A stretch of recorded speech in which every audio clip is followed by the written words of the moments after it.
These women in 2021 alone have made history for Filipinos all around the world with their accomplishments and the awards that they've been given for their talents, strengths, and abilities.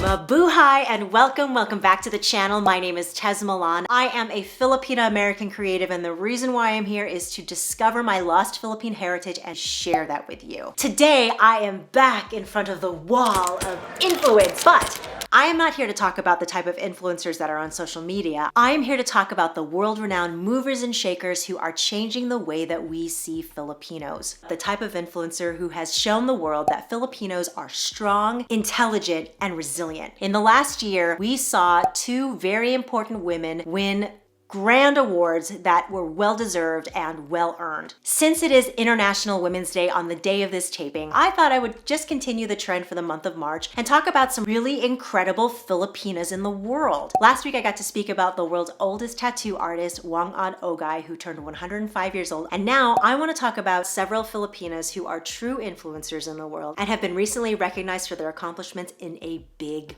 way. The first woman that I want to speak about is Hidilyn Diaz. Hidilyn Diaz. In case you didn't catch it last summer at the Tokyo Olympics, Hidilyn Diaz is the first athlete to win the Olympic gold medal for the Philippines since the nation joined the delegation in 1924. That means it took almost 100 years for a Filipino to finally win an Olympic gold medal, and it was won by a woman. And not just any typical sport that you would expect, like gymnastics or swimming or running. She had to go on and win the Olympic gold medal for weightlifting.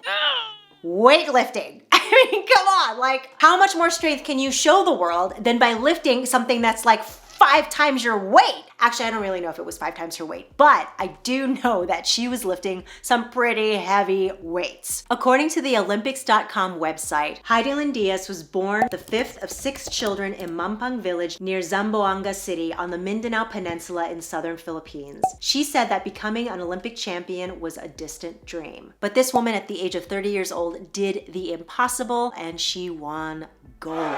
Something I discovered when I was doing some research on Hidilyn is that she had already won an Olympic medal at the Rio de Janeiro Olympics in 2016, but it wasn't until last year's 2020 Olympics, which technically took place in 2021 because of COVID, she was able to win the gold medal and set an Olympic record for lifting 224 kilograms across 2 lifts. So she not only did it once, she did it twice. How much is 224 kilograms in pounds? Let's find out.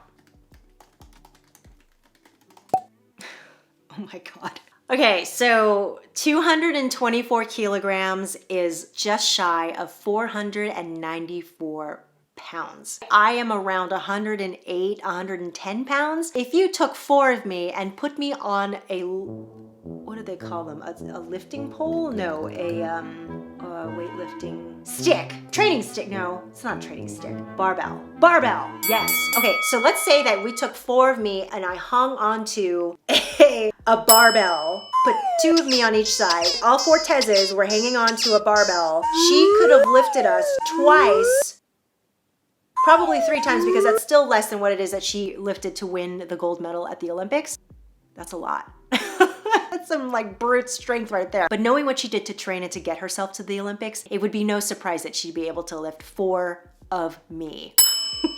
Going back to what happened because of the pandemic, not only did it postpone the Olympics by a year, it also really affected Hidilyn's ability to train as she normally would have. During the COVID outbreak in Asia in late 2019, Hidilyn actually got stuck in Malaysia, and she wasn't able to go back to her training facility in the Philippines. So, because she was grounded in Malaysia and all of the gyms and training facilities were closed there, she basically had to jerry-rig her own training setup. What she did is she took very long bamboo poles, she took water jugs, she filled those up, and she attached them to the bamboo poles and used those to train and practice lifting hundreds of pounds and hundreds of kilos so that she could maintain her ability to weightlift at an Olympic training level. In a report where she talks about this unique training method, she said that it reminded her of her early training days when she was a young girl and started weightlifting at the age of 11 years old. There's one phrase that I wrote down in my phone that Hidilyn Diaz said in Tagalog that I want to share with you because I just feel like it's so descriptive of her mindset that enabled her to win the gold medal. And it's a phrase that I also find myself repeating because it's something that inspires me to keep going, to persevere. That phrase is, "Kaya natin to,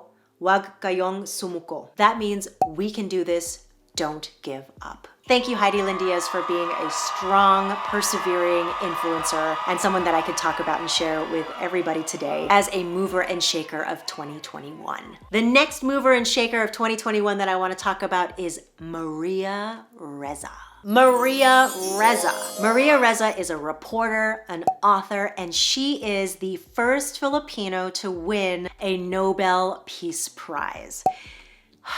According to the Nobel Peace Prize Committee, the motivation for bestowing this prize on her is for their efforts to safeguard freedom of expression, which is a precondition for democracy and lasting peace. At the ceremony held in December of 2021, she shared the prize with Dmitry Muratov, a Russian journalist, television presenter, and the editor-in-chief of the Russian newspaper Novaya Gazeta. In her introduction just before receiving her prize, the chair of the Nobel Committee, Berit Reiss-Andersen, said that Maria Ressa is a fearless defender of the freedom of expression. Maria Ressa is the co-founder of Rappler.com, which came under tremendous scrutiny by the Philippine government for her coverage of President Duterte's controversial war on drugs. She even goes to say in her Nobel Peace Prize speech that her life has been threatened several times because of the reporting that she has done. She co-founded Rappler in 2011, and according to their mission, they are continuing to offer cutting-edge stories, conversations, and collaboration in order to speak the truth to power and build communities of action for a better world. And it's true, just as they said in the introduction for these Nobel Peace Prize winners, it's uncomfortable for a side of the truth to be told that does not necessarily shed the best light on the person or the situation. In her lecture, when she receives her Nobel Peace Prize, Maria Ressa goes on to say things that are basically pointing a finger at who's responsible for the lack of information that the world has today. She states that there is a two-sided coin of information where reporters were the old gatekeepers and now technology is the new gatekeeper. She also points a finger at American companies that control global information. She says that they're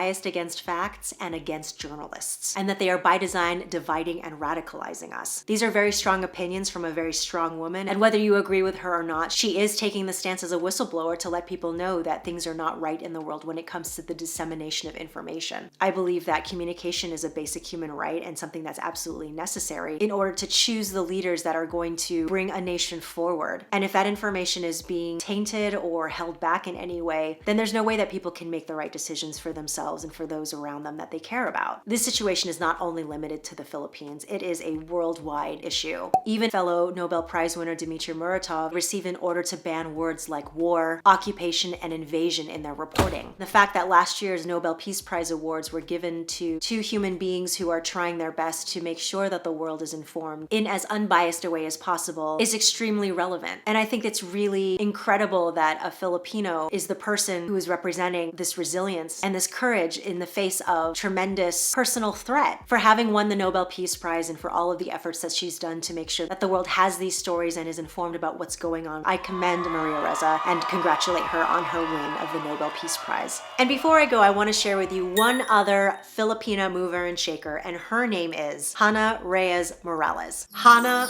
Reyes Morales. She is a photojournalist from Manila, Philippines, who was chosen to do the Nobel Peace Prize photo exhibition in tandem with the awarding of the Nobel Peace Prize to Maria Ressa. The aim of her exhibition was to depict Maria Ressa's work for the freedom of expression in the Philippines. What's really beautiful about her exhibition is that it depicts people looking at their phones, their computers, watching the television. Her aim is to humanize the dissemination of information, to show that there are people behind the reception of this information, to see the faces of people and to know that they're reading news and to wonder what it is that they're being told that will then depict the rest of the decisions that they make. What I find so remarkable about these women is that they are changing the way that people view Filipinos. Oftentimes I hear that Filipinos are known as the happy and the friendly and the very accommodating and always wanting to make sure that you're doing well, which is very true. It's very much a side of who the Filipinos are. But there is this other side that is not always shown in the media, but there is a side to Filipinos that's very strong and resilient and courageous, and that has a very strong moral compass of what they believe is right and wrong. And they'll stand up for that, even if it means that there's risk of injury, even if it it means that there is risk of your life being threatened. These women are the strongest examples that we have today. They're showing the world what is possible when you believe that you're a strong person and can do good for the world. That's it for this episode. I am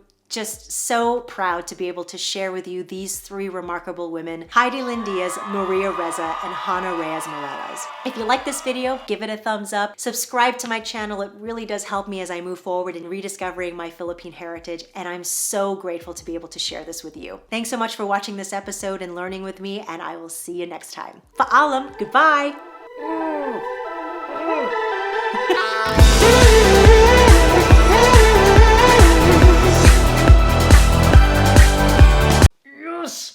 I'm strong, strong, strong, strong, strong, and smart.